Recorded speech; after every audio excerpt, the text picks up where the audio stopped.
जय श्री राम। बहुत बहुत स्वागत है आप सभी का एक बार फिर से आपके ही अपने YouTube चैनल पर। मैं पंडित आशीष शर्मा। आज हम बात करेंगे बृहस्पति के महापरिवर्तन के बारे में कि बृहस्पति आपके लिए एक बहुत मोस्ट इम्पॉर्टेंट प्लेनेट है, क्योंकि बृहस्पति सिर्फ आपकी राशि की ही भूमिका नहीं निभाता, आपके कर्म भाव की भी भूमिका निभाता है।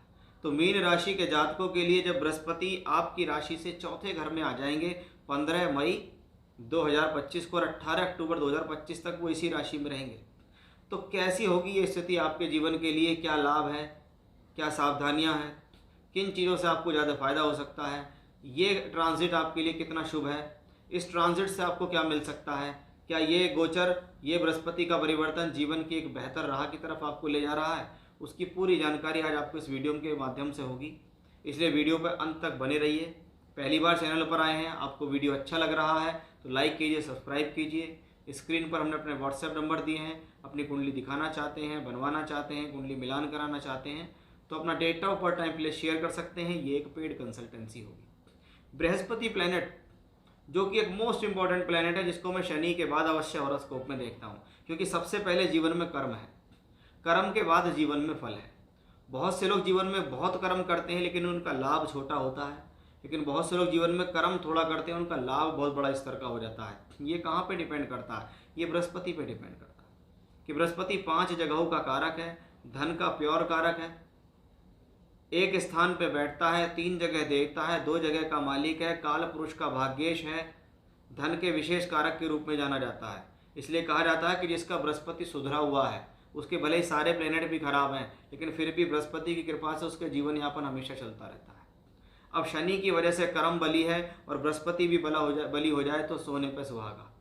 लेकिन सिर्फ कर्म ही कर्म बली हो रहा है और बृहस्पति बली नहीं है तो क्या होगा? आप कहेंगे यार एफर्ट तो बहुत लगाए लेकिन लाभ नहीं मिला, यानी बृहस्पति ने साथ नहीं दिया। आइए शुरुआत करते हैं कि भी बृहस्पति सबसे पहले एक भाव के अंदर पहुंचे हैं। आप इसको लॉजिकली समझने की कोशिश करें कि चौथा भाव है, यानी एक घर है और उसमें बृहस्पति जैसा ग्रह चला गया। अब चौथा भाव क्या है? भूमि, जमीन, जायदाद, प्रॉपर्टी, सुख, संसाधन, जनता का भाव, राजनीति का भाव, माता के सुख का भाव कहलाता है, जनरल हैप्पीनेस का भाव कहलाता है।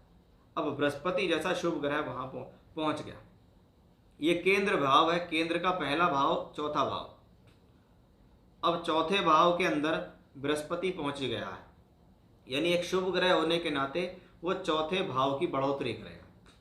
यानी 15 मई से 18 अक्टूबर के बीच ये प्लेनेट आपके घर परिवार के अंदर किसी न किसी प्रकार का सुख संसाधन बढ़ाने में सक्षम है। बहुत बार व्यक्ति घर के अंदर कोई अच्छी लग्जरी ले आया, कोई छोटा वाहन ले आया, कोई बड़ा वाहन ले आया, अपने सामर्थ्य के अनुसार उसकी लग्जरी बढ़ रही है। वहीं दूसरी तरफ चौथे घर में क्या है?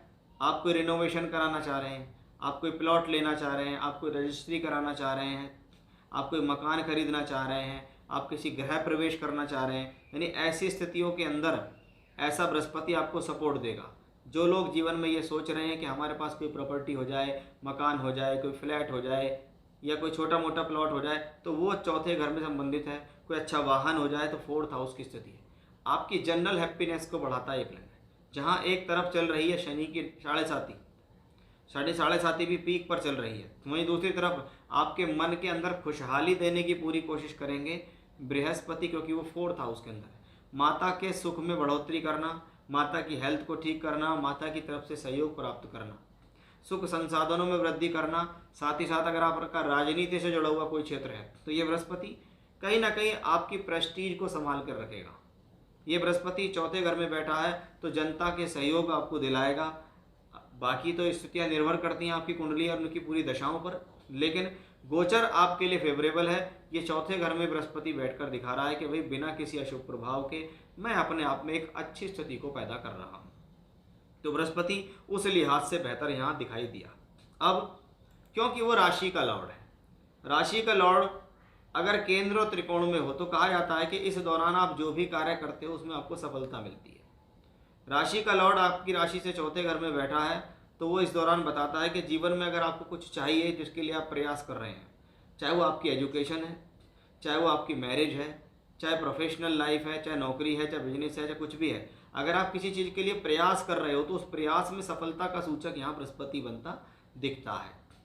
ये बृहस्पति अब देख रहा है अष्टम भाव को। पैतृक संपत्ति से संबंधित अगर कोई भी मामला आपके जीवन में चल रहा है तो ये कॉम्बिनेशन उस प्रॉब्लम को सुलझाकर पैतृक संपत्ति का हिस्सा आपको दिलाने में सक्षम है। कभी कभी आपके पैसे कहीं रुक जाते हैं या फंस जाते हैं तो भी फायदा मिलता है। बहुत बार तो ससुराल पक्ष से भी धन का सहयोग ऐसी ही स्थिति में देखा जाता है। अब बृहस्पति की दृष्टि अगर पड़ रही है दशम भाव पे, अब दशम भाव में स्वयं उसकी ही राशि है। दशमेश दशम को देखें तो क्या है, कर्म चमकता है। यानी इस स्थिति में चाहे नौकरी कर रहे हैं चाहे व्यापार कर रहे हैं, उनमें स्थिरता बनी रहेगी, उसमें कोई लॉस नहीं होगा। कर्म करने का मौका मिलना, कार्य क्षेत्र का बढ़ जाना, नौकरी के अंदर कोई जिम्मेदारी मिल गई उसको बखूबी आपने निभाया, यानी ये आपका कर्म का बढ़ाव है। आपको अपॉर्चुनिटी मिल रही है काम करने के लिए, आपको कोई अच्छी नौकरी मिल रही है, अच्छी कोई पोस्ट मिल रही है, अच्छी पदवी मिल रही है, तो वो बृहस्पति की वजह से। यही बृहस्पति का अगर जो लोग व्यापारी हैं, व्यापार भाव को ग्रह देख रहा है, इसका मतलब ये कॉम्बिनेशन व्यापार में बढ़ोतरी करने वाला, व्यापार में वृद्धि करने वाला, आपके व्यापार के अंदर नए नए लोगों से जुड़ाव रखना, आपके व्यापारिक स्थिति को स्ट्रॉन्ग करना, आप प्रोफेशनली अच्छा फील कर रहे हैं, इसलिए बेहतर है। ये बृहस्पति देख रहे हैं 12वें घर को, तो इस दौरान दूर स्थान से जुड़कर काम करना आपके लिए शुभ है। टूर, ट्रैवलिंग, यात्रा, एक्सपोर्ट इंपोर्ट, बाहर से जुड़कर, बाहर के लोगों से जुड़कर या विदेश से जुड़कर काम करना की अगर आप कोशिश करेंगे तो आपके लिए अच्छा होगा, यात्राओं से आपको फ़ायदा मिलेगा। अब ऐसी स्थिति में अगर हम देखें तो शनि वर्तमान में देखें तो आपकी राशि के ऊपर ही चल रहे हैं, ये बृहस्पति की ही राशि है। हमने देखा कि बृहस्पति दशम भाव को देखते हैं तो शनि भी कर्म कारक होकर दशम भाव को देखते हैं।